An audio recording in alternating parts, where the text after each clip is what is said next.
Hi, my name's John Petty, and I'd like to welcome you to another episode of Growing Up in Flip Flops.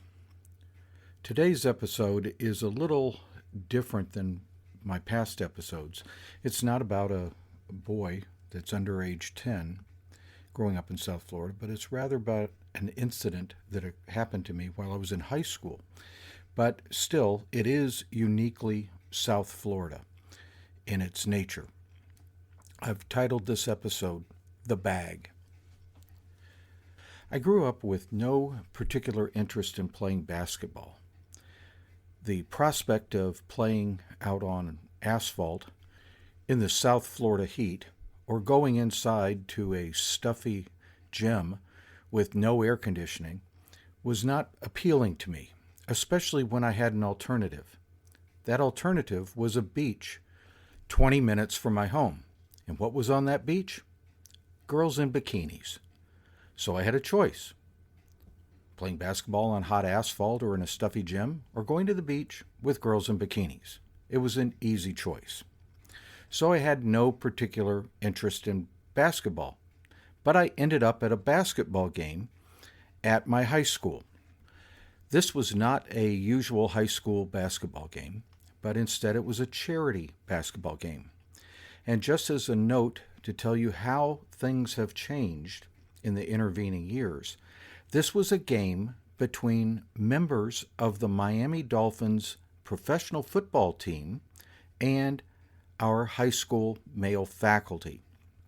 Yes, you heard that correctly. The Miami Dolphins. Professional sports were a lot different back then, not these multi-million-dollar guaranteed deals. A lot of these players held second jobs in the off-season. These players may have held second jobs, but at least in this instance, they were doing a tour of high schools in South Florida doing charity basketball games. It was very, very unique, and that's how I ended up at this basketball game. It was a chance to see Super Bowl champion Miami Dolphins. Multiple players, Paul Warfield, Mercury Morris, and others were on the team. So just amazing that here were the Super Bowl champions playing a basketball game at my high school. So despite my general lack of interest in basketball, this was a unique opportunity, and I asked a girl if she wanted to go with me on a date to the game, and she said yes. And so we went to the game. Our gym wasn't that big. I mean, it had the standard fold-out wooden bleachers on either side. And with the girl, I went in, entered the gym, and went up kind of up in the higher seats in the gym. I mean, we're talking 7 rows up or something like that, and sat down and just watched the players come out and do everything. And soon, one of my high school teachers, a male teacher, appeared down on the court directly in front of where I was seating, and he motioned up to me, pointed at me, and indicated that he wanted me to come down and meet him down on the floor. And I mean, this is like a Saturday night. What on earth does he want? And he was rather emphatic, pointing at me, get down here. So I came down and I said, yes, Mr. So-and-so, what would you like? And he was holding a velvet Crown Royal liquor bottle bag. And the little drawstrings on it were pulled tight and a little knot around it and everything. And he held this up to me and he said, I want you to hold this. What?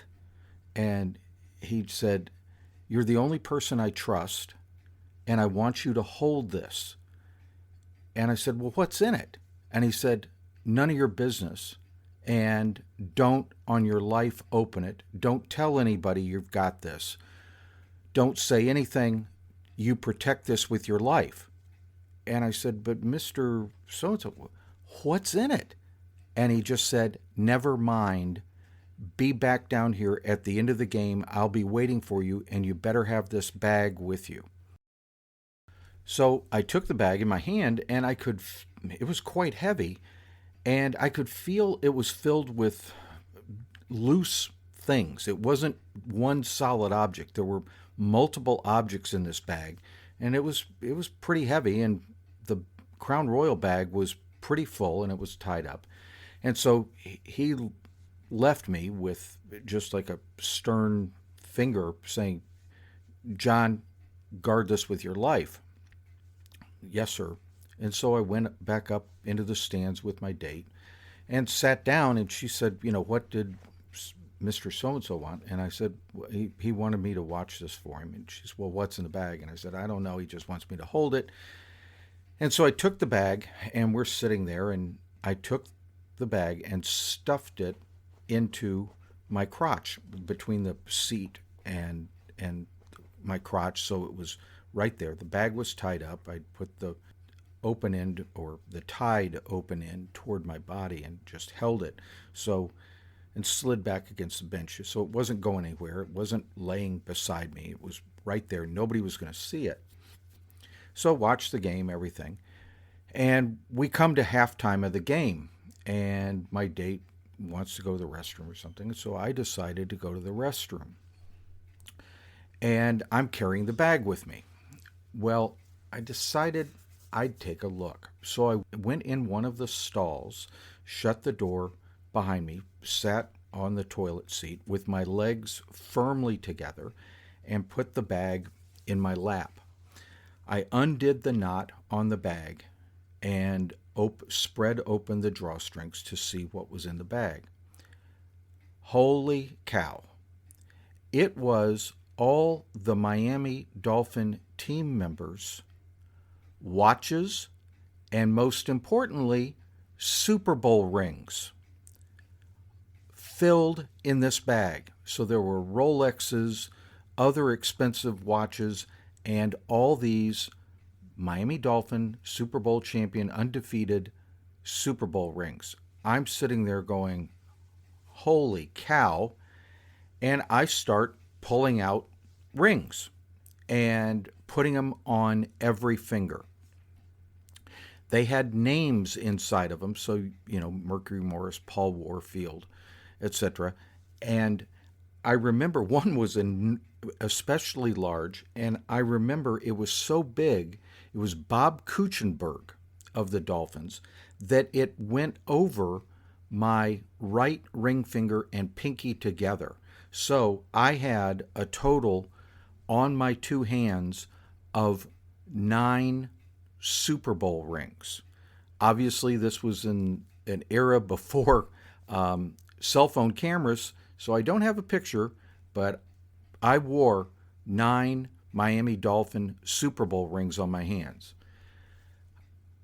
I like, holy cow, my God. Now, before, when the teacher had given me the bag, it was just, oh, yeah, okay. Now I knew what I had, and I guess my heart was pumping that, God bless, I've got something important here. So I took the rings off, put them back in, everything, drew the drawstring, tied it up tight, looked around, had I dropped anything, nothing, everything was there, and proceeded back to my seat, and again assumed the position with the bag stuck in my seat, in my crotch, holding it there.